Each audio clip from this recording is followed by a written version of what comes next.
ये फ्लाइट सिर्फ 3 घंटे की होनी थी, लेकिन प्लेन 5 साल तक उड़ता रहा। क्रू हो या पैसेंजर, किसी को भी इसका अंदाजा नहीं था। जब कैप्टन ने कंट्रोल टावर से लैंडिंग की परमिशन मांगी तो उन्हें एक दूर दराज जगह पर उतरने के लिए कहा गया। जैसे ही प्लेन लैंड हुआ, चारों तरफ सिक्योरिटी ही सिक्योरिटी थी। पैसेंजर्स हैरान रह गए क्योंकि उनके घर से कोई भी उन्हें रिसीव करने नहीं आया। कैप्टन ने सिक्योरिटी से बात की और फिर पैसेंजर्स की तरफ मुड़कर कहा कि ये प्लेन 9 मई 2010 को उड़ा था और आज 15 जुलाई 2015 है। ये सुनकर सबके होश उड़ गए क्योंकि उन्हें बताया गया कि उनके घर वालों ने तो उन्हें मिसिंग और मर चुका मान लिया था। प्लेन और पैसेंजर्स को जांच के लिए ले जाया गया और सबने एक ही जवाब दिया। कुछ भी अजीब नहीं हुआ था। बस एक पल ऐसा आया था जब प्लेन की लाइट्स चली गई थी और हल्का सा झटका लगा था, लेकिन कुछ सेकंड में सब नॉर्मल हो गया था। 2 दिन तक इन्वेस्टिगेशन चला। उसके बाद उनके फैमिली वालों को खबर दी गई और वो अपने अपनों को लेने आ गए। जांच टीम अब भी प्लेन को चेक कर रही थी। उनकी कोशिश थी ये पता लगाने की कि प्लेन आखिर 5 साल तक कैसे उड़ता रहा। कुछ दिन बाद पैसेंजर्स के दिमाग में अजीब सी आवाज आने लगी। वो आवाज उन्हें कह रही थी कि जाकर प्लेन को देखो। जब कुछ लोग प्लेन को देखने पहुंचे तभी प्लेन जबरदस्त धमाके से उड़ गया। अफसर ने उनसे पूछा तो सबने एक ही बात कही, वो लोग बस प्लेन को देखने आए थे। जब कैमरे चेक किए गए तो किसी को भी प्लेन को छूते हुए नहीं पाया गया। कुछ दिन बाद पैसेंजर्स में से एक लड़की अपने घर में मरी हुई मिली। हाल ही में वो सोशल मीडिया पर बार-बार लिख रही थी कि उसे सच्चाई पता है।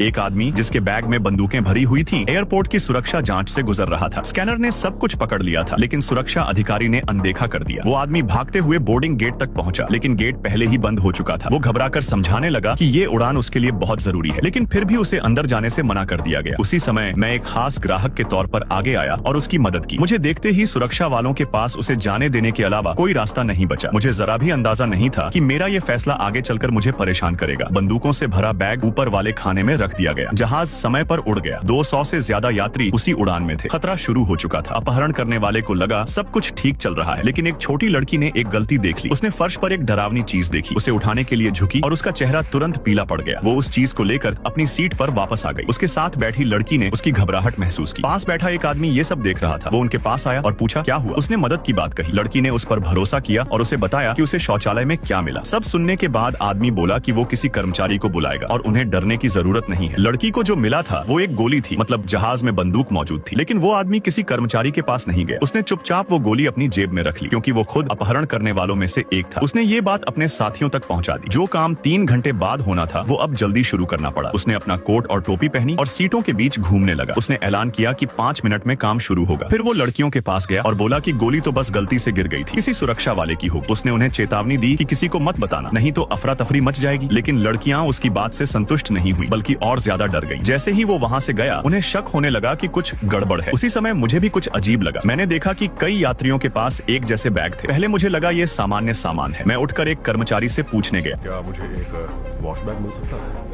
सर, हम वॉश बैग नहीं रखते। जवाब सुनते ही मेरा दिल तेज धड़कने लगा। मैं उन लोगों की सीटों के पास से गुजरा, जानबूझकर धीरे चलता हुआ, उनके हाथ में रखे बैग को ध्यान से देखता हुआ। तभी एक अपहरण करने वाला शौचालय में गया और बंदूक जोड़ने लगा। मैं अपनी सीट तक वापस पहुंच पाता उससे पहले ही सब शुरू हो चुका था।